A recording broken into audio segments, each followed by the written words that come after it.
MLC ఎన్నికలో BC అభ్యర్థులని గెలిపించుకోవాలని BC సంక్షేమ సంఘం అధ్యక్షుడు గాజుల శ్రీనివాస్ గౌడ్ పిలుపునిచ్చారు. ప్రాధాన్యత ఓట్లని బీసీ సామాజిక వర్గానికి చెందిన ఉపాధ్యాయులకు వేసి బీసీల సత్తా చాటాలన్నారు. బీసీ అభ్యర్థులను బలపరిచి చట్టసభలో బీసీల ప్రాధాన్యతను పెంచాలని కోరారు. బీసీల గురించి మాట్లాడే అర్హత బీఆర్ఎస్ కి లేదని మండిపడ్డారు. బీఆర్ఎస్ కు నిజంగా బీసీల పట్ల చిత్తశుద్ధి ఉంటే బీసీ అభ్యర్థులకు మద్దతు పలకాలని డిమాండ్ చేశారు.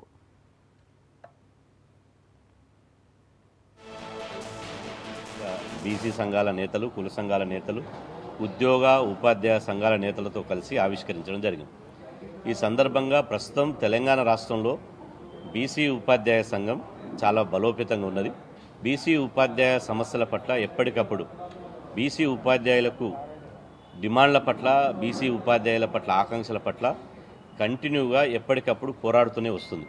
ఇట్లాంటి బీసీ ఉపాధ్యాయ సంఘాన్ని ఇంకా స్ట్రెంథెన్ చేసి భవిష్యత్తులో ఇప్పుడున్నటువంటి అగ్రకుల ఉపాధ్యాయ సంఘాలను కాలదోసి బీసీ ఉపాధ్యాయ సంఘాన్ని నెంబర్ 1లో దశలకు తీసుకొస్తామని చెప్పి ఈ సందర్భంగా తెలియజేస్తున్నాం. ఇక ముఖ్యంగా తెలంగాణ రాష్ట్రంలో ఈరోజు ప్రధానంగా 3 ఎమ్మెల్సీ స్థానాలకు ఇవాళ ఎన్నికలు జరగబోతున్నాయి. రేపు 27వ తారీఖున ఎన్నికలు జరుగుతున్నాయి. ఇలా ఈ డైరీ ఆవిష్కరణ సందర్భంగా రాష్ట్రంలో ఉన్నటువంటి ఇలా బీసీ శ్రేణులకు నేను ప్రత్యేకంగా విజ్ఞప్తి చేస్తున్నా. ఇప్పుడు జరిగేటువంటి ఎమ్మెల్సీ ఎన్నికలు రేపు 2028లో భవిష్యత్తు రాజకీయాలను శాసించబోతున్నాయి. ఇలా ఒక బీసీ ముఖ్యమంత్రి కావడానికి ఒక అద్భుతమైనటువంటి అవకాశం బీసీలకు ఇలా రాబోతుంది. ఈ ఎన్నికలు ఈ 2028 సాధారణ ఎన్నికలకు ఒక సెమీఫైనల్ లాంటిది. ఈ ఎన్నికలు ఇలా నల్గొండ, ఖమ్మం, వరంగల్ ఉపాధ్యాయ ఎమ్మెల్సీ నుంచి పూల రవీందర్ గారు, అదేవిధంగా కరీంనగర్, నిజామాబాద్, ఆదిలాబాద్, మెదక్ నుంచి ప్రసన్న హరికృష్ణ గారు గ్రాడ్యుయేట్స్ ఎమ్మెల్సీ నుంచి రిటైర్డ్ అయ్యి బీసీ ఉపాధ్యాయ సంఘం చాలా చురుకైన పాత్ర పోషించడానికి సిద్ధంగా ఉన్నది.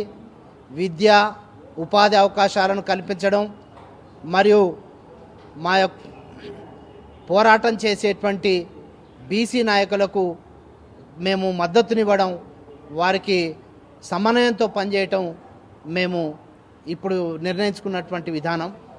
మరి బీసీ లోపల ఉండేటువంటి ఉపాధ్యాయులకు చాలా సర్వీస్ పరంగా వివక్షత ఉన్నది. మరి ఎక్కువ మంది సెలెక్ట్ అవుతూ ఉంటే ఇప్పుడు ఈడబ్ల్యూఎస్ రిజర్వేషన్ తీసుకొచ్చి విద్యా ఉద్యోగాల లోపల బీసీలను అణగదొక్కుతూ ఉన్నారు. ఆదిలాబాద్ మొన్న జరిగినటువంటి టీచర్స్ రిక్రూట్మెంట్లో 244 ర్యాంక్ వచ్చినటువంటి బీసీబీ వాళ్ళకి సీట్ ఉద్యోగం రాలేదు. కానీ 1640 ర్యాంక్ వచ్చినటువంటి ఈడబ్ల్యూఎస్ అభ్యర్థికి ఉద్యోగం వచ్చింది. మరి దేన్ని తెలియజేస్తూ ఉన్నది? తక్కువ జనాభా ఉన్నటువంటి వారికి ఎక్కువ రిజర్వేషన్ ఇవ్వడం, ఎక్కువ జనాభా ఉన్నటువంటి వారికి తక్కువ రిజర్వేషన్ ఇవ్వడం, మరియు మెరిట్ వచ్చినటువంటి విద్యార్థులను కూడా బీసీ కోటా లోపల చూడటం వల్ల అన్యాయం జరుగుతూ ఉన్నది. కాబట్టి దీన్ని పూర్తి స్థాయిలో విశ్లేషణ చేసి వివరించి చెప్పడానికి మేము ఇప్పుడు ముందుకు వస్తూ ఉన్నాం. బీసీ ఉపాధ్యాయ సంఘం చాలా చురుకైన పాత్ర పోషించడానికి సిద్ధంగా ఉన్నది. విద్య, ఉపాధి అవకాశాలను కల్పించడం మరియు మా పోరాటం చేసేటువంటి బీసీ నాయకులకు మేము మద్దతునివ్వడం, వారికి సమన్వయంతో పనిచేయటం మేము ఇప్పుడు నిర్ణయించుకున్నటువంటి విధానం. మరి బీసీ లోపల ఉండేటువంటి ఉపాధ్యాయులకు చాలా సర్వీస్ పరంగా